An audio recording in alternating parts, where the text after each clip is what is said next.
Good evening, everyone, and good morning. Thank you very much for joining this interesting session, which we have organized on the occasion of International Day of Yoga. This is the series of events, a special series of events organized by Vihangam Yoga Singapore. And today, this event is the last event out of all those three.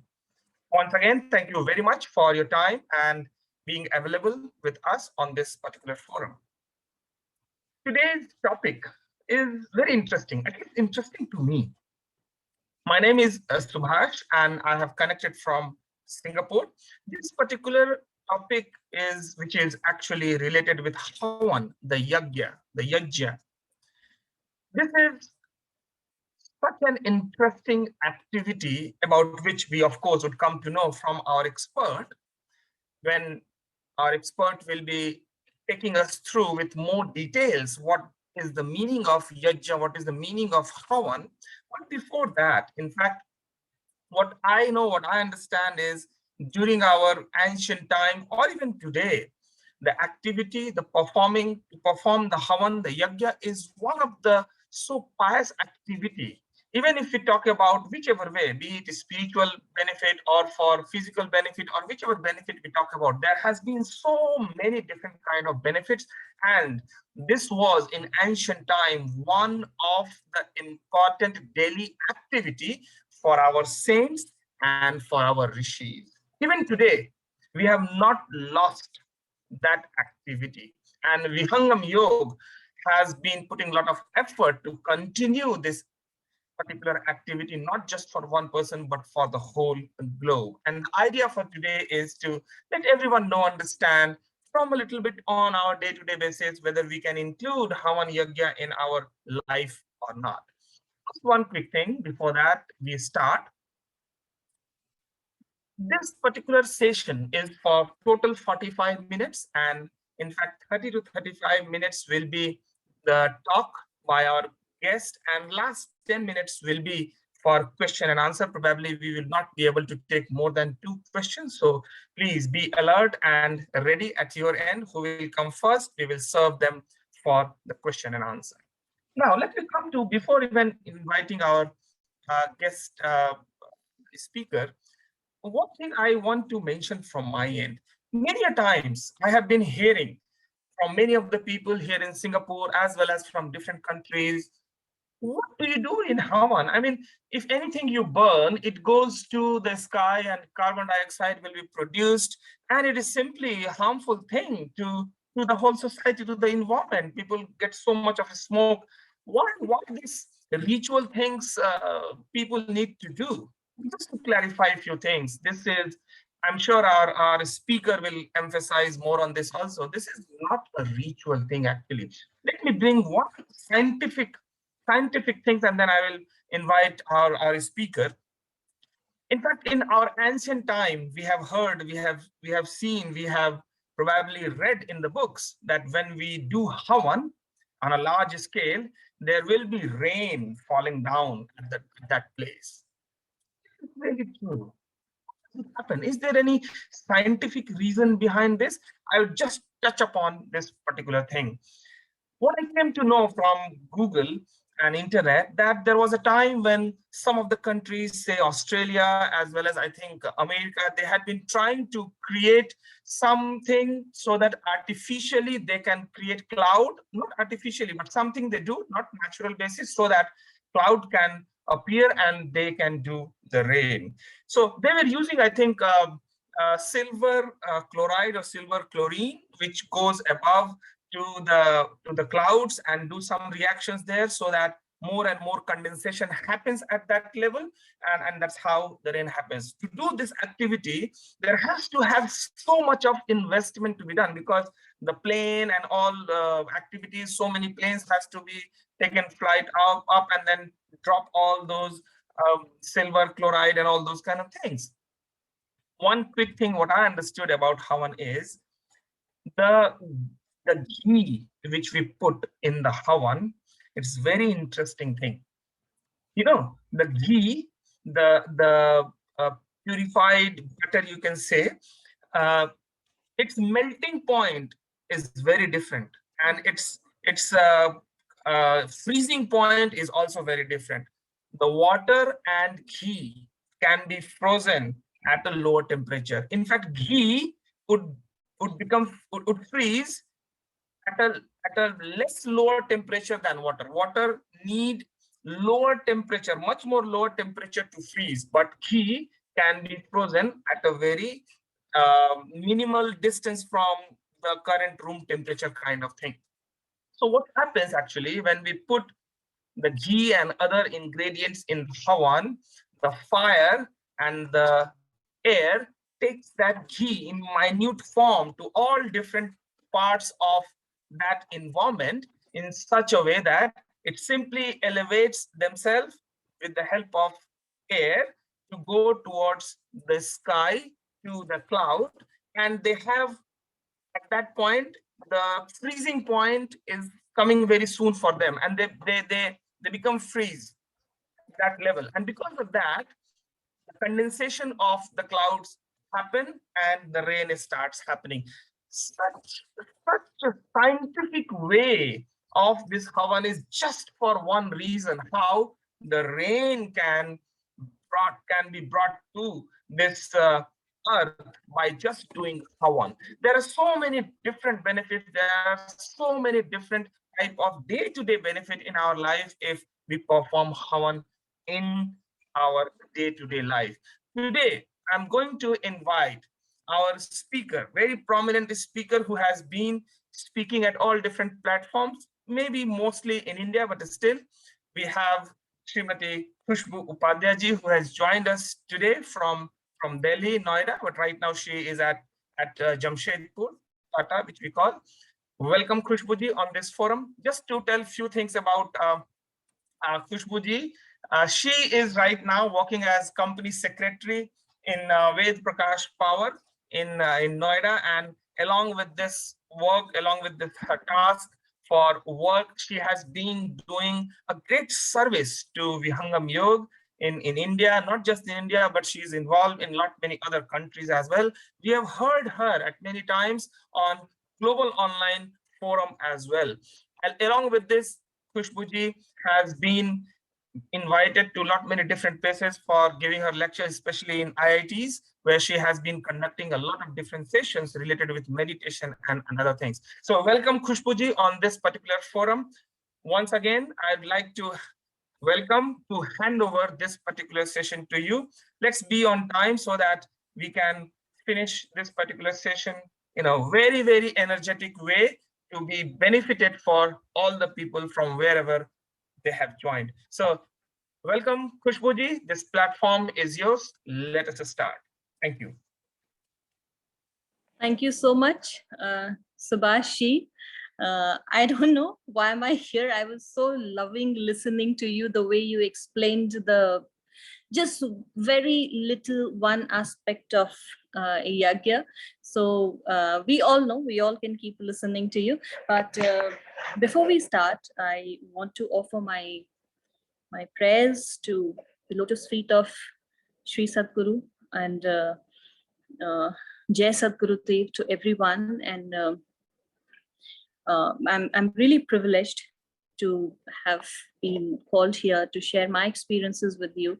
So first thing, not as an expert, but I'm joining here as a person who has learned about Hawan and many other aspects of Vihangam Yoga.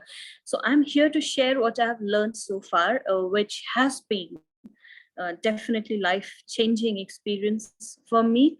And that's it. So to begin with, we'll be covering a few aspects here today that will include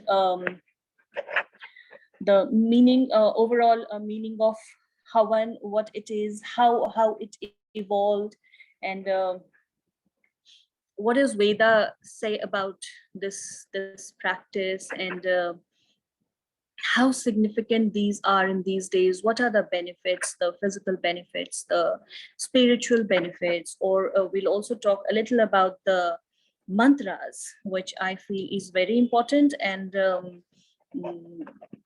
maybe because I'm into this, I've been trying to conduct sessions or I've been meeting so many people, I can see, I've seen a lot of confusion about mantras and Havan, and a lot of stories that come up which I find have no references.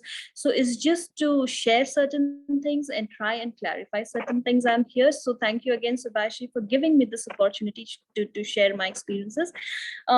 Straight away getting into the meaning of Havan, because I want to keep it crisp, and I want to I want to end it on time because I don't want to take much time of you all. I respect your timing. So the meaning of Havan, it straight away comes from the Sanskrit word yaj,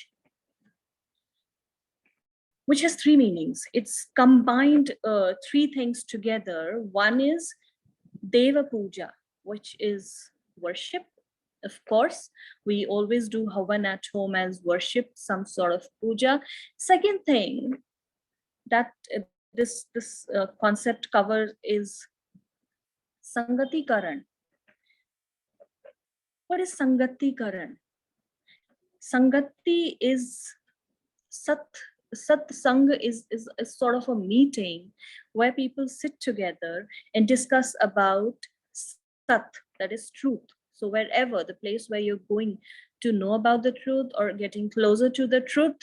And if I say truth, Subhashi must have discussed these things in the sessions. I know what truth is. It's the same, the eternal entity, the eternal conscious entity. So whatever gets you close to that is a satsang. So yajna in a way is a group of people sitting together, going through the Vedic mantras and performing a ritual. It's definitely connecting you with the roots of the truth. And third, and I feel, which is the most important aspect of Havan, is it's dan, it's offering, it's sort of, we can call it sacrifice, where with every oblation you are giving something to the fire, to the Lord, back to this nature. So we'll be discussing about this a little in detail further. So all these things together combined is called yajna, Havan. And in today's life, what I feel, we we are too busy to perform these things. We are too busy to take our time for some sort of ritual. And and when it comes to Havan, what comes to our mind? Havan is a setup. All right, we'll have to call an acharya. We'll have to arrange a group of people. We'll have to go to the market, arrange certain things. We'll get fruits. Okay, 5 kg of fruits. No, 11 kg, say come, won't do. And then calling the puja store. Okay, you have to arrange this and that. And then get up in the morning, compromise with every other thing that you're going to do on that day and sitting for the Havan with a lot of people. What I am here to share is that's not the concept of Havan. Havan is a ritual which you can do all alone within 15 to 20 minutes if you're really willing to do. Why I'm saying this? Because I've been doing this. I have been doing this. I have few people at home, even when I'm right now at home, I have a whole joint family, but even when I am in Delhi, in Noida, we're 3 people there, my husband, my daughter, and myself. And even there, I sit alone. I sometimes get up in the morning and I feel, all right, I have 10-15 minutes, let me do Havan quickly. And I do that. And you have no idea what kind of difference does it make. So my main purpose of joining this session was to create this awareness. Then don't make Havan a big deal. It's not. It's a very small ritual. It's a very tiny thing, a little some process that can give you back in an immense way that you cannot even imagine. So maybe I wanted to share this in the end, but I feel that with the flow, I can share this one day. I'm so used to this now. So I have a sort of, I can call a busy schedule because I'm not dependent on any help to take care of my family or daughter. I do it all myself, and I take care of my work, and it's a packed day. So I got up in the morning and I saw my husband a little stressed about certain thing. And when I find myself little stressed, or I feel there's no way out, what can I do? I have tried everything from my end. What can I do now? And that is when I depend on Hawan. I say, okay, forget it. Let me do this, and let this take care of everything else. And this so happened that I was doing Havan. I saw my husband a little stressed about something, and I was unable to do something. I just decided I'm going to do Havan. I just immediately, it was early in the morning, not early, rather it was 8:39 in the morning, and I stopped every other work. I sat for Havan, and while I was reading certain mantras, I have a book. It's from Vihangam Yoga, and it's a proper Havan Yagya mantra, Havan Yagya Paddhati, and you find all the mantras. I was doing it, and I read there was a section that talked about mantras for material gain and material problem sorting sort of things. And I just saw that and I thought, maybe let me read these mantras, because there is a fixed set of mantra that I do. But that day I thought I should read these as well. Maybe this will make a difference. And I read that. It was just 3 mantras I had done, and suddenly Raghavji came out of his room where he was working, and I saw him smiling, and that gave me an idea. All right, it's sorted. And then we did Havan together. It was over. Later, he said that I came out at that point of time. That problem was sorted, which I was dealing with.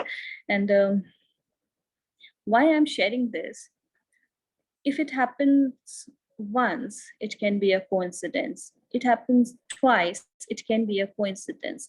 It can't happen every time. So now I'm not going to advocate that whatever problem you have, you go and say, do Havan, things will be taken care of. No, there is a process. It's you've been doing Vihangam yoga sessions, and you know, if you, I mean, everything has to be done from a certain state. You just can't go sit and chant mantras and your wish will come true. It has to be done from certain state. You have to be in that zone. So let us discuss these aspects of yagya. So if we talk about meditation, it's good, but while we are in this body, we are performing karma. And when you follow the scriptures that we have, they say, Yagyo ve shrishtatam karma.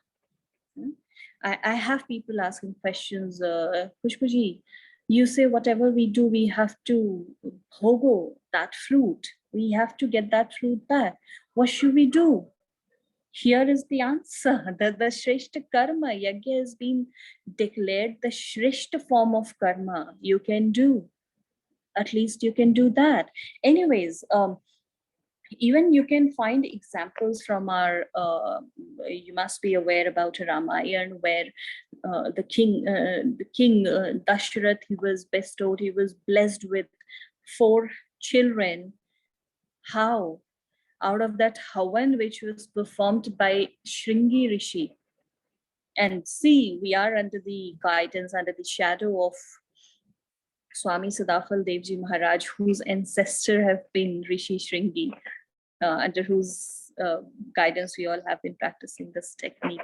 So coming back to it, it's a very old process. It's a very old ritual, which I think have been related to rituals, or which have been related with religion, maybe to make it mandatory in every house. We can't call it a religious thing. No, it's a practice everybody should do.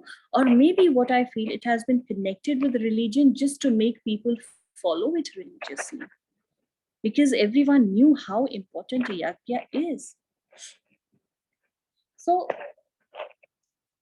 we know it's a very old system, it's a very old process. It was followed by all our rishis and yogis. Even if you follow Mahabharata, you can see Pandavas performed it before entering their new house. And even we if we do anything special, we try and start it with Havan. How do we do that? When I say Havan karna hai, kaise karna hai? You have to find a clean place in your house to do it. Please do not sit anywhere and do, try and perform it in a very clean and pure place, and on a right time. You cannot get up at midnight and start doing Havan. You cannot sit in the afternoon, maybe it's lunchtime and you're sitting and doing Havan. There has to be a good time. You get up early in the morning, do it while sunset, you can do it, or when performing Havan. It's very important. I spoke about there's a state, there is a zone from where you perform it. So definitely we all are not that capable that we just go to some zone of meditation, but at least we can do it with good feeling. Bhav, we say, we call it bhav. How your bhav is when you're performing Havan. And once you've done it, I'm telling you, you definitely feel better. The bhav that we're talking about, but begin it with a good feeling. And we do Havan with mantras. Now, if you're doing at home, it may be possible all of you are not aware about all the mantras. You depend on someone, some acharya ji or some vidyarthi or some expert. You call them and let them do Havan. But for people who do not know anything, any mantra, if you don't know, what I would suggest is that I have been doing when I didn't know about mantras. So my mother, she suggested me, why don't you light a diya and just do 11 ahuti with Gayatri mantra. Gayatri mantra is something I have seen 99.99% people know about that. This is one mantra everybody knows if he's interested in Vedic culture or spiritualism or meditation. So you can at least do 11 or 21 or any number of ahuti with a diya in your home with Gayatri mantra. This is how powerful mantras are. We'll talk about the meaning of mantra as well. And there are certain ingredients that we use when we do Havan, and they all are equally important. Just now, Subhash, you talked about the use of ghee in Havan and how it works. So every single ingredient you use in Havan has some or the similar impact on yourself and the environment as well. So, for example, you take wood. You just don't go out and pick up some random wood and use it. It has to be a mango wood or sandal or agar or deodar. There are certain kind of wood. They are helpful, they are useful, beneficial. You use ghee, you use fruits and some cereals like wheat or rice or till sometimes you use, or while you're offering fruit in the Havan, you also sometimes we make little puris out of atta and ghee, and we make a little amount of kheer without sugar, and then we take some fruits. It could be banana or apple or anything, which put some honey on it, and all those things, and we offer in Havan. And then you might have seen Havan Samagri. It's a packet with a mixture of various medicinal herbs. It can contain giloy or a brahmi or red chandan or muletti or salt, gugul, all these things. Have you seen at home?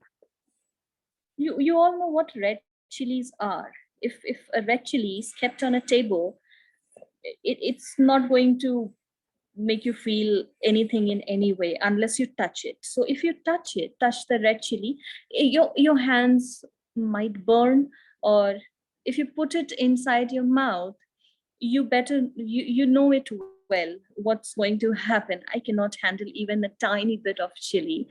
So to taste it, to get the essence of that chili, you get to take it inside. But if you taste it, your tongue will burn, your throat will burn. If you touch it, your finger will burn. But what if you put it in fire? Try it at home. I'm telling you, your whole family is going to chase you out of the house if you do that. You put that chili on fire and you have that chili spread all around your house.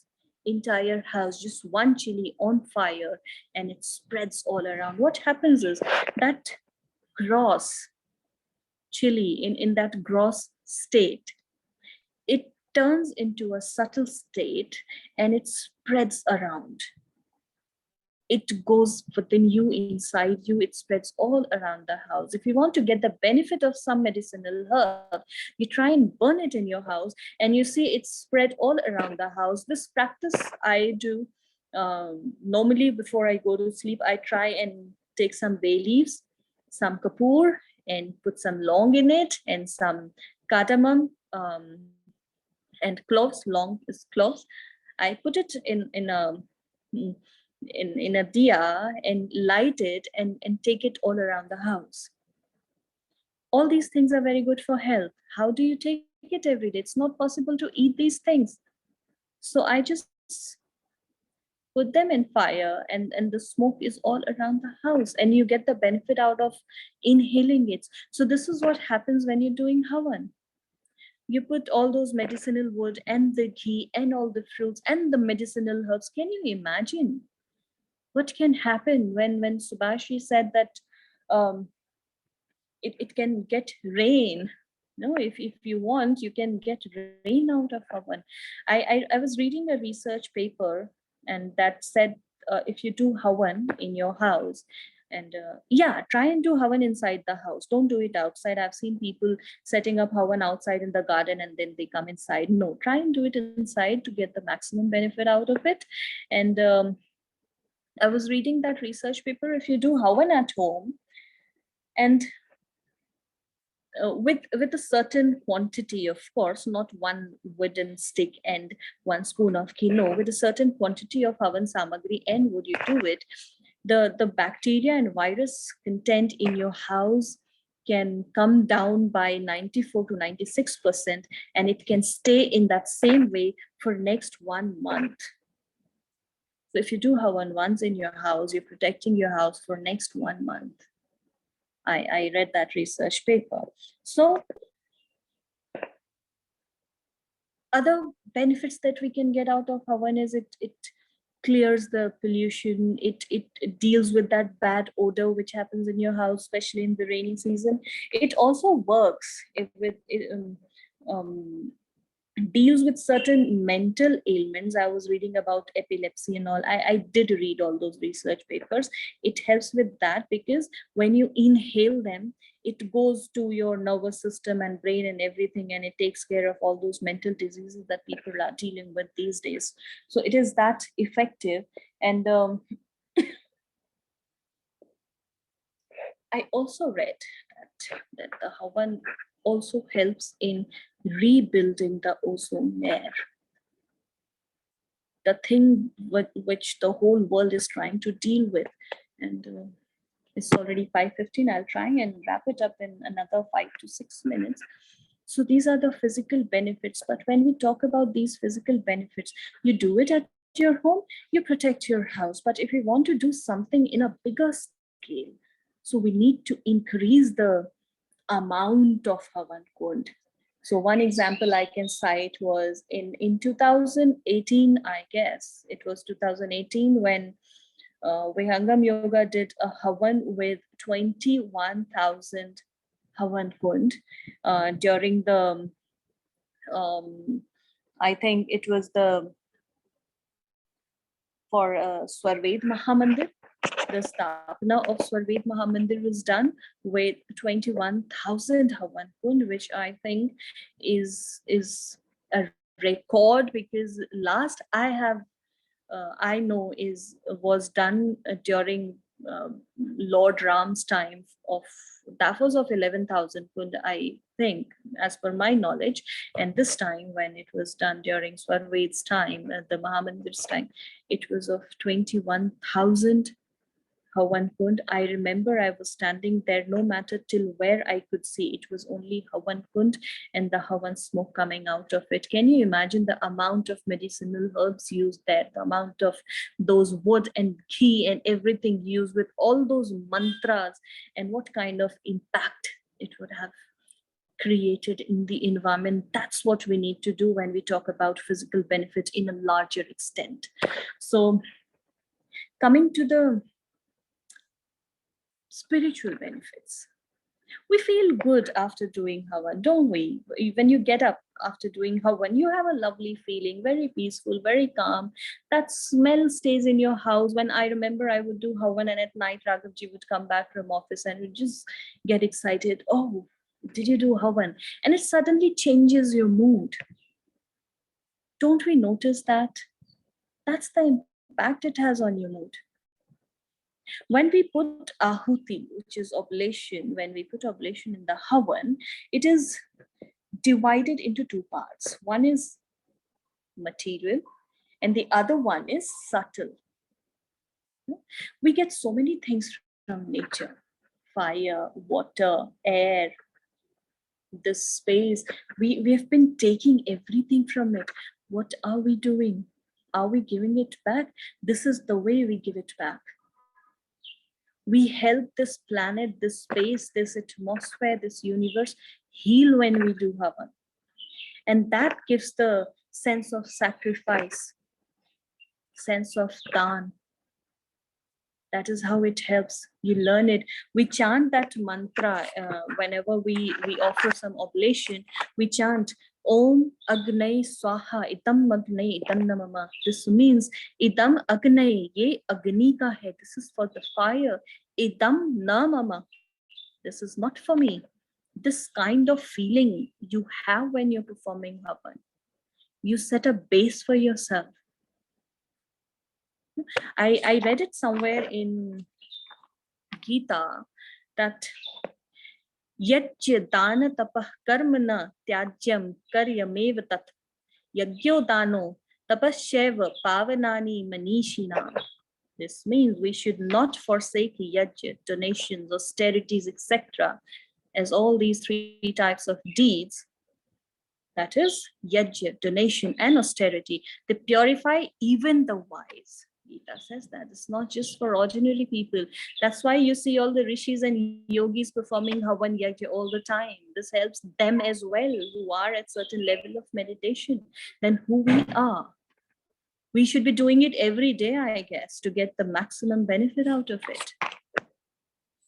So this is how it helps your surrounding. It helps you from within. And at the end, and I think the last part that I wanted to discuss about Havan is the mantra. So we looked into the ingredients and the physical benefits and the mental benefits. How does mantra help? So it's simple. It's mantras are not just a composition of some divine words. Mantras are the experiences of all the rishis in their state of meditation, in their state of sadhana. Whatever they saw, whatever they felt, they tried to compile it. Don't we feel amazing after chanting some mantra maybe 11, 21, 108 or 1,000 times? Just chant Om and see the difference it makes. Single letter Om. Imagine the power of mantras when you chant them. Why? Because it is coming from certain zone of meditation that the rishis had seen. Rishayo mantra drashtara. Rishi mantron ko dekhte the. That's what mantras are. Absolutely. Ved kehta hai. You'll read in Atharva Ved. Richo akshare parame. Vyoman yasmin deva adhi vishve nishedu. Yastam na ved kim richa karishyati. It tad viduste ne samasate. This says that what purpose would the Vedas serve if one does not understand the Paramakshar or Nishabda? If you do not understand what you're doing, whatever you're doing is, I think, is not worth it. It's waste. So if you're chanting mantra, you better know what these mantras are. And if you know them, you get the maximum benefit out of it. And that is why mantras are so powerful, because they were experienced by those rishis in their state.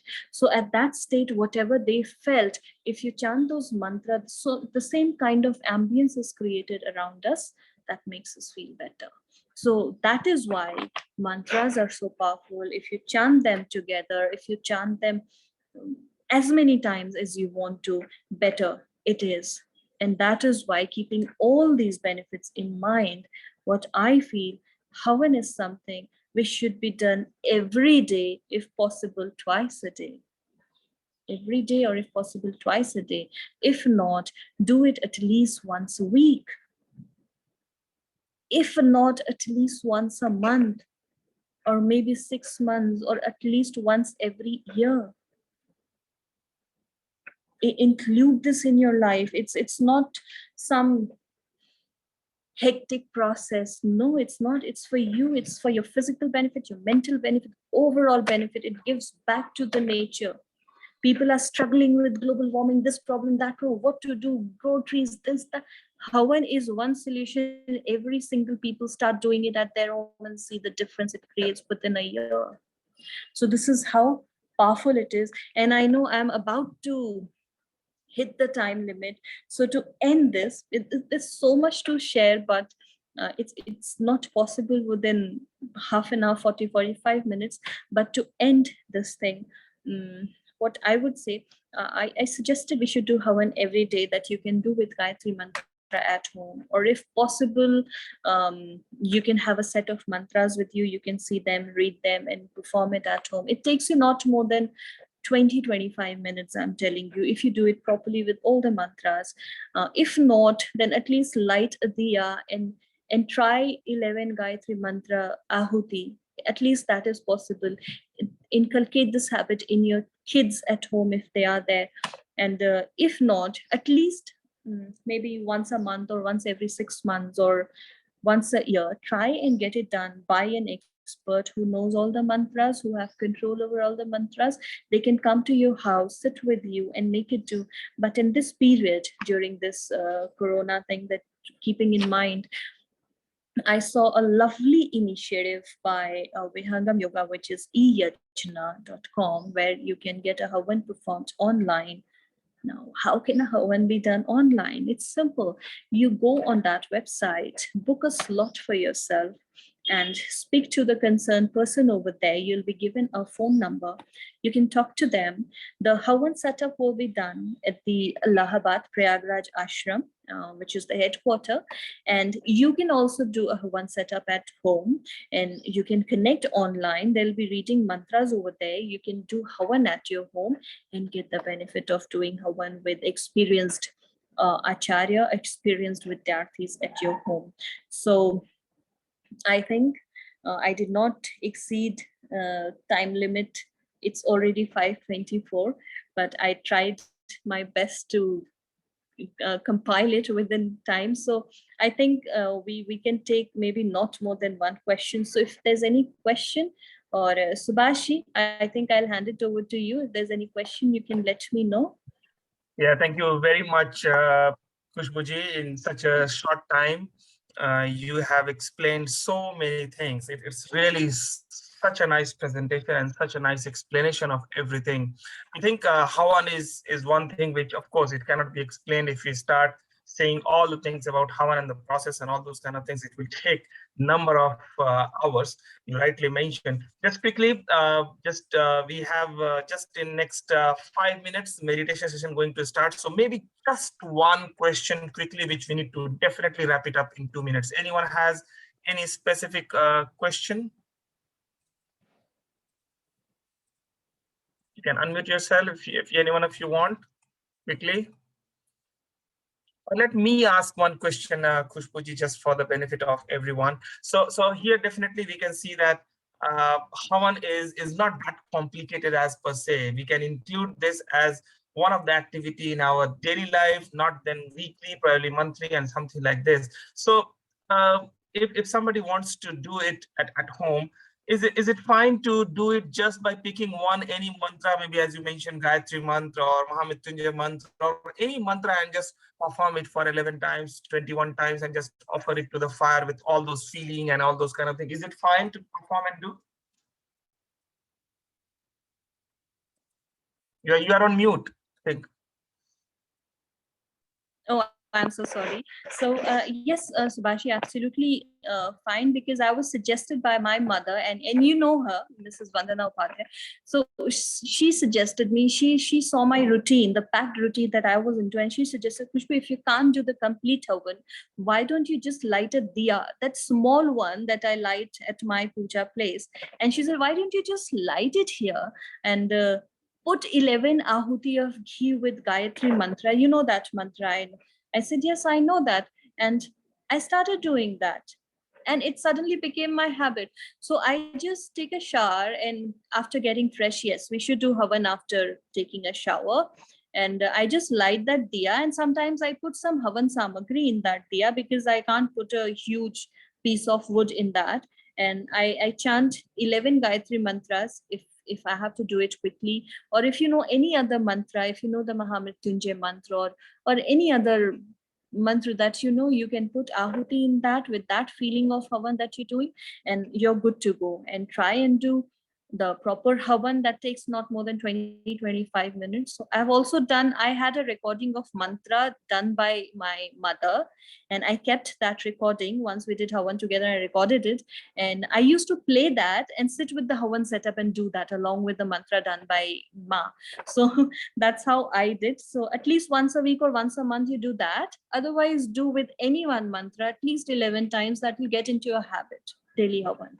Absolutely. I think in today's technological world, you can see all these mantras and everything is readily available on internet, and people can definitely utilize all those mantras to perform it at their end. It's just about knowing the benefit of it. It's just about the willingness. It's just about the connectivity which everyone need to have with this.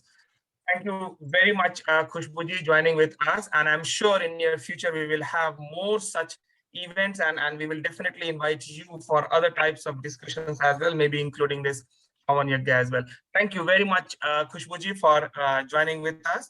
And this is, I declare, as the end of the session.